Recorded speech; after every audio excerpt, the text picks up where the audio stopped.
بسم اللہ الرحمن الرحیم صلی اللہ علی حبیبہ محمد و علیہ وبارک وسلم۔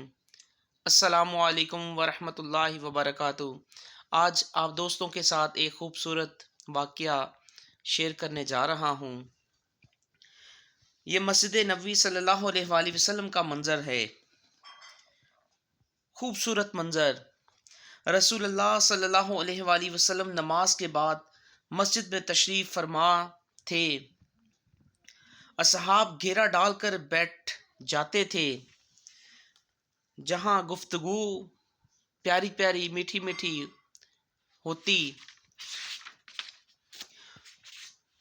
آپ صلی اللہ علیہ وآلہ وسلم ایک دن تشریف فرما تھے۔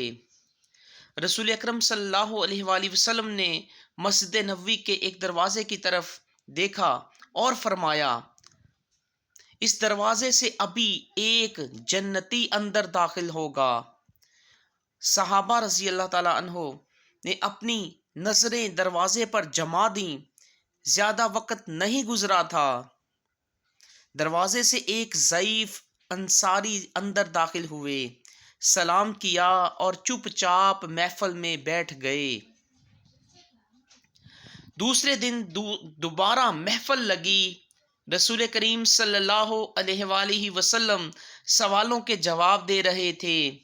آپ صلی اللہ علیہ وآلہ وسلم نے ایک بار پھر اس دروازے کی طرف دیکھا اور فرمایا، اس دروازے سے ابھی ایک جنتی اندر داخل ہوگا۔ صحابہ رضی اللہ تعالیٰ عنہ دوبارہ دروازے پر نظریں جما کر بیٹھ گئے۔ تھوڑی دیر بعد وہی بزرگ صحابی رضی اللہ تعالیٰ عنہ اندر داخل ہوئے، سلام کیا اور چپ چاپ بیٹھ گئے۔ تیسرے دن بھی رسول کریم صلی اللہ علیہ وآلہ وسلم نے فرمایا، اس دروازے سے ابھی ایک جنتی اندر داخل ہوگا، اور اس دن بھی وہی صحابی رضی اللہ تعالی عنہ تیسری بار اندر داخل ہو گئے۔ محفل میں ایک ایسے صحابی بھی موجود تھے جن کی عبادت گزاری انتہا کو چھو رہی تھی۔ وہ رات بھر عبادت کرتے تھے، صبح روزہ رکھتے تھے اور دن میں ایک قرآن مجید ختم کرتے۔ ان کی یہ عبادت گزاری دیکھ کر رسول اللہ صلی اللہ علیہ وآلہ وسلم نے ان پر پابندی لگا دی۔ آپ رضی اللہ تعالی عنہ رات کو آرام بھی کریں گے، ایک دن چھوڑ کر ایک روزہ رکھیں گے اور 3 دن میں ایک قرآن مجید مکمل کریں گے۔ ان کا نام حضرت عبداللہ بن عمر بن العاص رضی اللہ تعالی عنہ تھا۔ یہ عبادت گزار ترین صحابی تھے۔ یہ تینوں دن رسول اللہ صلی اللہ علیہ وآلہ وسلم کی محفل میں موجود تھے۔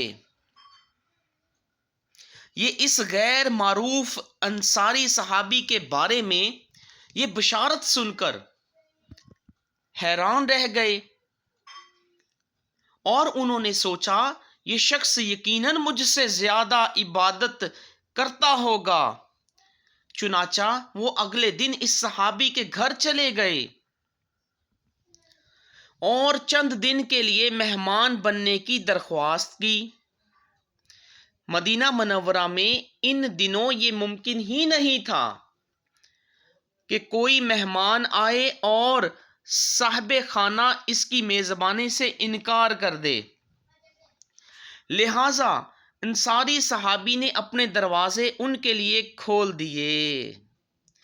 مہمان اور میزبان دونوں نے رات کا کھانا کھایا، عشاء کی نماز پڑھی اور 4 پائیوں پر چلے گئے۔ حضرت عبداللہ بن عمر رضی اللہ تعالیٰ عنہ نے منہ پر چادر تانی، چادر میں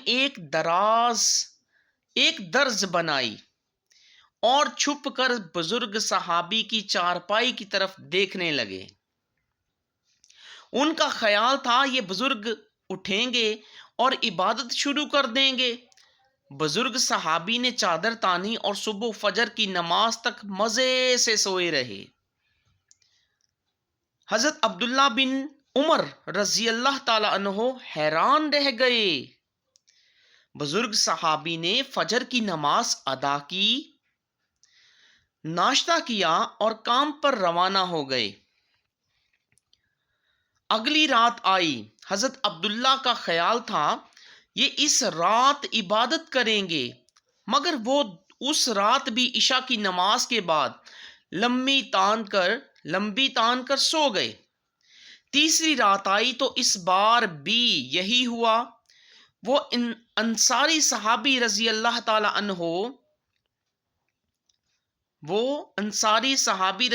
عنہ جس کو نبی کریم صلی اللہ علیہ وآلہ وسلم نے 3 بار جنت کی بشارت دی تھی، تیسری رات بھی لمبی تان کر سو گئے۔ یہ وہ دور تھا جب مدینہ طیبہ کا کوئی شہری تہجد بھی ضائع نہیں کرتا تھا، جبکہ وہ صحابی رضی اللہ تعالیٰ عنہ صرف فجر کے وقت اٹھتے تھے۔ حضرت عبداللہ بن عمر رضی اللہ تعالیٰ عنہ بن العاص پریشان ہوئے اور انہوں نے چوتھے دن بات کھول دی۔ انہوں نے فرمایا اللہ کے رسول صلی اللہ علیہ وآلہ وسلم نے آپ کے لیے 3 دن مسلسل جنت کی بشارت دی تھی۔ میں یہ معلوم کرنے کے لیے آپ کے گھر ٹھہرا تھا کہ آپ کون سی ایسی عبادت، کون سا ایسا فعل کرتے ہیں جس کی وجہ سے رسول اکرم صلی اللہ علیہ وآلہ وسلم نے آپ کو جنت کا حقدار قرار دیا، لیکن مجھے ان 3 دنوں میں آپ میں کوئی انوکھی بات نظر نہیں آئی۔ میں آپ کی زندگی صرف فرائض تک محدود ہے، آپ نفلی عبادت تک نہیں کرتے، پھر اللہ تعالیٰ نے آپ کو کیوں منتخب کیا؟ بزرگ صحابی مسکرائے اور فرمایا، بھتیجے میں جیسا ہوں آپ کے سامنے ہوں، میں اس کے علاوہ کچھ بھی نہیں ہوں۔ حضرت عبداللہ رضی اللہ تعالیٰ عنہ مایوس ہو کر روانہ ہونے لگے۔ وہ دروازے تک پہنچے تو بزرگ صحابی نے آواز لگائی، بھتیجے سنو، بھتیجے سنو۔ حضرت عبداللہ رضی اللہ تعالیٰ عنہ واپس مڑ آئے۔ بزرگ انصاری صحابی نے اپنے دل پر ہاتھ رکھا اور کہا، میری اس جگہ دنیا کے کسی شخص کے لیے کوئی بغض، کوئی نفرت اور کوئی حسد نہیں۔ اللہ تعالیٰ جب بھی کسی شخص کو کوئی نعمت عطا کرتا ہے تو میں دکھی نہیں ہوتا، میں خوش ہوتا ہوں۔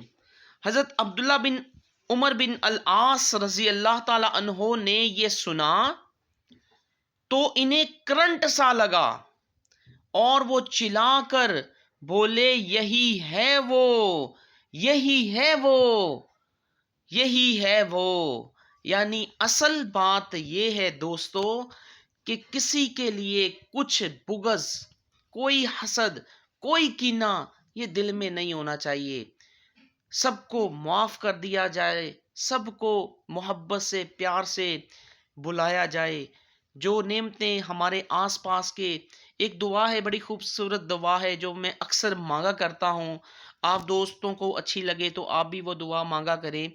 یہ دعا بہت ہی پیاری دعا ہے کہ اے اللہ پاک میرے آس پاس کے لوگوں کو جو نعمتیں، برکتیں آپ نے عطا فرمائی ہیں، اے میرے اللہ کریم ان کو ان میں مزید برکتیں عطا فرما، اور اس بات سے مجھے بچا کہ میں کسی سے حسد کروں، اور جو نعمتیں، برکتیں اے میرے اللہ کریم آپ نے مجھے عطا فرمائی ہیں ان میں بھی مجھے برکتیں عطا فرما، اور میرے آس پاس کے لوگوں کو میرے رب کریم اس بات سے بچا کہ وہ مجھ سے حسد کریں تاکہ ان کی نیکیاں باقی رہیں۔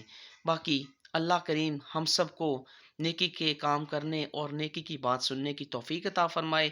نماز قائم کرتے رہیے۔ اگر نماز کا وقت ہے تو یہ ویڈیو آپ بعد میں دیکھیے گا، نماز آپ نے پہلے ادا کرنی ہے۔ خوش رہیں، شاد رہیں، صحت اور عافیت آپ کو اللہ کریم عطا فرمائے، آمین۔